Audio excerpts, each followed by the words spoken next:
नरेंद्र मोदी जी का अडानी के साथ क्या रिश्ता है?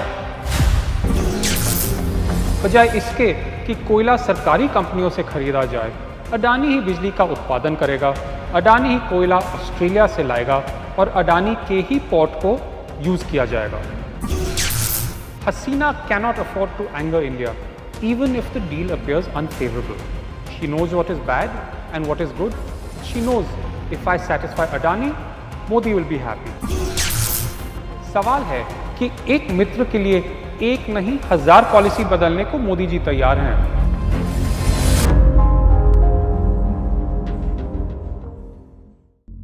हमने पिछले वीडियोस में समझाया था कि अडानी महाघोटाले ने महंगाई कैसे बढ़ाई है, बेरोजगारी कैसे बढ़ाई है और LIC और SBI जैसी संस्थाओं को बर्बाद कैसे किया है। अब देखते हैं कि भारत के प्रधानमंत्री नरेंद्र मोदी ने अडानी को विदेश में प्रोजेक्ट दिलाने को ही कैसे विदेश नीति बना दिया। और जब चीन और पाकिस्तान सरहद पे अशांति का माहौल बना रहे हैं, ऐसे समय पर सिर्फ अडानी का व्यापार बढ़ाना कहीं ना कहीं दुनिया के इस हिस्से में हमारे प्रभाव को कम कर रहा है। भारत के 7 पड़ोसी देशों के साथ आज मोदी जी का संबंध अडानी के प्रोजेक्ट तक सीमित रह गया है।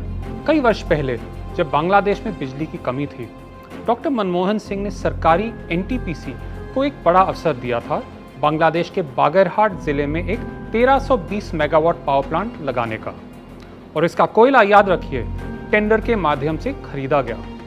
लेकिन जब बांग्लादेश को और भी बिजली की जरूरत पड़ी, 6 जून 2015 को मोदी जी ने हर बार की तरह सरकारी कंपनी को साइडलाइन करके अपने मित्र अडानी को एक नया कॉन्ट्रैक्ट दिलाया। इसके दौरान झारखंड के गोड्डा जिला में एक 1600 मेगावाट पावर प्लांट बनाएगा। बजाय इसके कि कोयला सरकारी कंपनियों से खरीदा जाए, अडानी ही बिजली का उत्पादन करेगा, अडानी ही कोयला ऑस्ट्रेलिया से लाएगा और अडानी के ही पोर्ट को यूज किया जाएगा।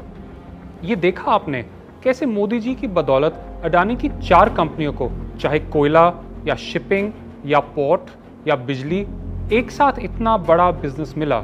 अब आप शायद सोच रहे हो कि अगर बांग्लादेश राजी हो गया तो हमारा इससे क्या लेना देना। पहली बात यह है, जो बांग्लादेश के पावर रेगुलेटर के पूर्व डायरेक्टर जनरल BD रहमतुल्लाह ने कहा, हसीना cannot afford to anger India, even if the deal appears unfavorable. She knows what is bad and what is good. She knows if I satisfy Adani, Modi will be happy. मतलब सिर्फ हिंदुस्तान की ED और CBI को नहीं, बांग्लादेश के प्रधानमंत्री को भी पता है कि अडानी को खुश रखो तो मोदी जी अपने आप खुश हो जाएंगे।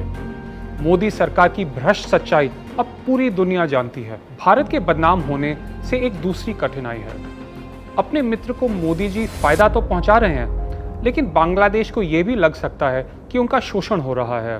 बांग्लादेश हमारा वो दोस्त है जो हमेशा हमारे साथ खड़ा रहा है, और आज सिर्फ एक मित्र को फायदा दिलाने के लिए मोदी जी एक ऑल वेदर एलाय को कहीं पाकिस्तान और चीन के ज्यादा करीब तो नहीं ला रहे हैं। वैसे अडानी के गोड्डा प्रोजेक्ट से झारखंड को भी नुकसान पहुंच रहा है। झारखंड की एक पॉलिसी हुआ करती थी कि जो भी हमारे राज्य में पावर प्लांट लगाएगा उसे हमें 25% बिजली डिस्काउंट पे बेचनी पड़ेगी। जब अडानी ने इसे बदलवाने की कोशिश की, सीनियर अधिकारियों ने इसका विरोध किया। झारखंड के एनर्जी सेक्रेटरी लंबी छुट्टी पे चले गए और 6 अक्टूबर 2016 को ये पॉलिसी बदलवा दी गई। झारखंड के स्टेट अकाउंटेंट जनरल ऑफिस के ऑडिटर्स ने 12 मई 2017 को इस पर सवाल उठाए और कहा कि इस प्रेफरेंशियल ट्रीटमेंट से अडानी को अनड्यू बेनिफिट्स मिलेंगे। उन्होंने बताया कि डिस्काउंट कम करने से अडानी को हर साल ऑलमोस्ट 300 करोड़ रुपए का फायदा मिलेगा, जो प्रोजेक्ट के 25 साल लाइफ स्पैन में 7,410 करोड़ रुपए बनता है। यानी 7,400 करोड़ रुपए का बेनिफिट जो झारखंड की आवाम को मिलना चाहिए, अब अडानी को मिलेगा। कहानी यहाँ नहीं रुकती। अडानी पावर ने 2018 में रिक्वेस्ट किया कि गोड्डा पावर प्लांट को स्पेशल इकोनॉमिक जोन घोषित किया जाए ताकि उसके कोयले का इंपोर्ट ड्यूटी फ्री हो जाए। केंद्रीय कॉमर्स मिनिस्ट्री ने मना किया क्योंकि गाइडलाइंस के मुताबिक एक पावर प्लांट अकेला SEZ नहीं घोषित किया जा सकता। लेकिन अचानक 9 जनवरी 2019 को जादू हुआ और कॉमर्स मिनिस्ट्री ने गाइडलाइंस बदल दिए। पावर प्लांट के SEZ घोषित होने से अडानी को सालाना 300 करोड़ रुपए का फायदा मिला। सवाल है कि एक मित्र के लिए एक नहीं 1000 पॉलिसी बदलने को मोदी जी तैयार हैं। और अगर इसमें आपको भी लूटा जाए तो उससे भी मोदी जी को कोई आपत्ति नहीं। श्रीलंका एक और महत्वपूर्ण पड़ोसी है जहां चीन घुसपैठ कर रहा है।